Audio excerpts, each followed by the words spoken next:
இயேசு கிறிஸ்துவில் பிரியமான உறவுகளே, நாம் சிரிப்பை பற்றி ஆழமாக கேள்விப்பட்டிருப்போம். இன்றைக்கி சிரித்தாலே தப்பா அப்படின்னா, இன்றைக்கி பல முகங்கள் சிரிப்பை மறந்து செயல்பட்டு கொண்டிருக்கிற இந்த சூழ்நிலையில் சிரிப்பை பற்றிய சில செய்திகளை நாம் சிந்தித்து பார்ப்பது மிகவும் சாலச் சிறந்தது. ஒருவன் தன்னுடைய நண்பனிடத்தில் சொன்னானாம், நீ சிரிக்கிற ஒவ்வொரு நிமிஷமும் நான் உன் பின்னால் தான் இருப்பேன் அப்படின்னு. ஏண்டான்னு கேட்கும்போது அவன் சொல்கிறான், அந்த கொடுமையை யார் முன்னால் நின்று பார்க்குறது, அதனால தான் நான் பின்னாடி நிற்கிறேன் அப்படின்னு சொன்னானா. அன்பிற்கினியவர்களே, மிருகங்கள் சிரிக்காது, மனிதன் மட்டும்தான் சிரிக்க தெரிந்தவன். தொல்காப்பியர் கூட தன்னுடைய 8 சுவைகளிலே மேலான சுவை நகைச்சுவை என்கிறார். சிரிக்க தெரிந்தவன் மனிதன், சிரிக்க வைப்பவனும் மனிதன்தான். மற்றவர்களை சிரிக்க வைத்தல் என்பது எல்லோராலும் முடியாத காரியம். அதிலும் வயிறு குலுங்க சிரிக்க வைப்பதும் பிறர் மனம் புண்படாமல் சிரிக்க வைப்பது மகிழ்விப்பதும் இன்னும் கடினமான காரியம். அக்காலம் முதல் இந்த காலம் வர தொலைக்காட்சி, திரைப்படங்கள், உரையாடல் எல்லாவற்றிலும் மக்கள் நகைச்சுவைகளையே விரும்புகின்றன. எல்லாரும் சிரித்து வாழவே விரும்புகின்றன. யாரெல்லாம் மற்றவர்களை சிரிக்க வைக்கின்றார்களோ அவர்களுடன் எப்போதும் ஒரு கூட்டம் இருந்து கொண்டேதான் இருக்கும். காரணம், அவர்களுடன் இருந்தால் தங்களின் கவலையை மறந்து மகிழ்ச்சியாக இருக்கலாம் என்பதுதான் அவருடைய தலை சிறந்த நோக்கமாக இருக்கிறது. அப்படி என்னதான் அந்த சிரிப்பு உணர்வில் உள்ளது என்று கேட்கிறீர்களா? சிரிப்பு உணர்வு மகத்துவம் மிகுந்தது, ஆற்றல் கொண்டது, மனித வாழ்க்கையில் பல்வேறு நன்மைகளை உண்டு பண்ணும் சக்தி உடையது சிரிப்பு. சிரிப்பு என்பது என்னவென்று பார்த்தால், நமது மகிழ்ச்சியின் வெளிப்பாடு சிரிப்பு எனலாம். கவலையை மறக்க மனிதனுக்கு இறைவன் அளித்த வரமே சிரிப்பு. தமிழைப் போல நகைச்சுவையும் பழமையானது, இன்றும் இளமையோடு இருப்பது, என்றும் பொலிவோடு திகழ்வது. மற்றவர்கள் சொல்லும் நகைச்சுவை கதைகளை கேட்கும் போதும் மற்றவர்கள் செய்யும் வித்தியாசமான செயல்களை பார்க்கும் போதும் 20% சிரிப்பு உண்டாகின்றது. ஆனால் அதிகமான சிரிப்பு மற்றவர்களுக்கு வணக்கம் செலுத்தும் போதும், வாழ்த்தும் போதும், அவரிடமிருந்து விடைபெறும் போதும் உண்டாகிறது. சிரிப்பு ஒரு மிக சிறந்த மருத்துவம் கூட. சிரிப்பை குறித்த தகவல்களை பற்றி நாம் சற்று ஆழமாக சிந்தித்து பார்ப்போம். பெண்களை விட ஆண்கள்தான் அதிக நகைச்சுவை உணர்வு உள்ளவர்கள் என்பது. அதிக கட்டுப்பாட்டுக்குள் வளர்க்கப்பட்டவர்கள் சிரிக்க தயங்குவார்கள். சிரிப்பிற்கும் அழுகைக்கும் பிறப்பிடம் ஒன்றுதான் என்கிறார் கிரேக்க தத்துவஞானி சாக்ரட்டிஸ். இதுவே டார்வினின் கருத்தும் கூட. மிகுதியான சிரித்தால் கண்ணீர் வரும். சிரிப்பின் முதல் நிலை புன்னகை. குழந்தைக்கு 3 மாதம் ஆகும்போது புன்னகை தோன்றுகிறது.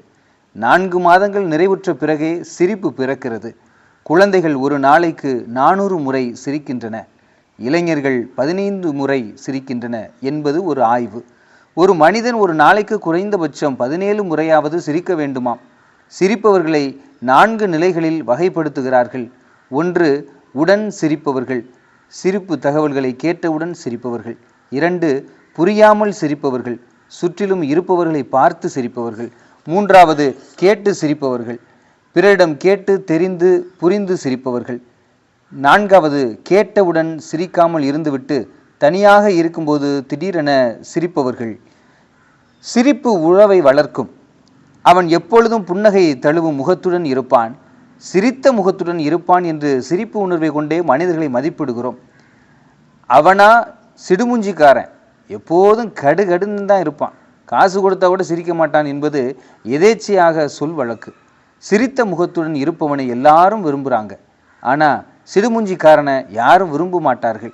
எனவேதான் புகைப்படம் எதுக்கும்போது கூட ஸ்மைல் ப்ளீஸ் என்று நம்மை சிரிக்க சொல்கின்றனர்.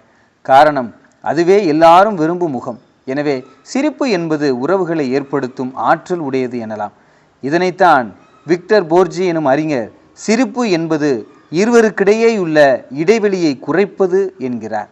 நீ சிரி, உலகம் உன்னுடன் சிரிக்கும் என கவிஞர் வில்காக் கூறுவதன் உட்பொருள் ஒருவன் சிரிக்கும் போது கண்டிப்பாக உறவுகள் உடனிருக்கும் என்பதே. சிரிப்பு மாற்றத்தின் காரணியாக செயல்படுகிறது. நகைச்சுவை என்பது ஆன்மாவின் ஒளியாக இருக்கிறது என்றார் ஹென்றி பெர்குபின். எனக்கு ஏற்பட்ட மனச்சிக்கல்களையும் உள்மன போராட்டங்களையும் என் நகைச்சுவை உணர்வு மூலம் சமாளித்தேன் என்றார் நம் தேசப்பிதா மகாத்மா காந்தி. நீ சிரிக்கும்போது நீ மாற்றமடைகிறாய், நீ மாறும்போது உலகமும் மாறுகின்றது என்கிறார் ஷில்பா ஷா என்னும் அறிஞர். வாய்விட்டு சிரித்தால் நோய்விட்டு போகும் என்பது ஆன்றோர் மொழி.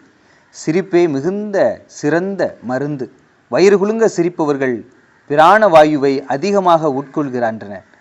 இதனால் உண்டாகும் அதிர்வு இதயம், மண்ணீரல், கணையம், நுரையீரல், கல்லீரல் போன்ற உறுப்புகளை நன்கு இயக்க தூண்டுகின்றது.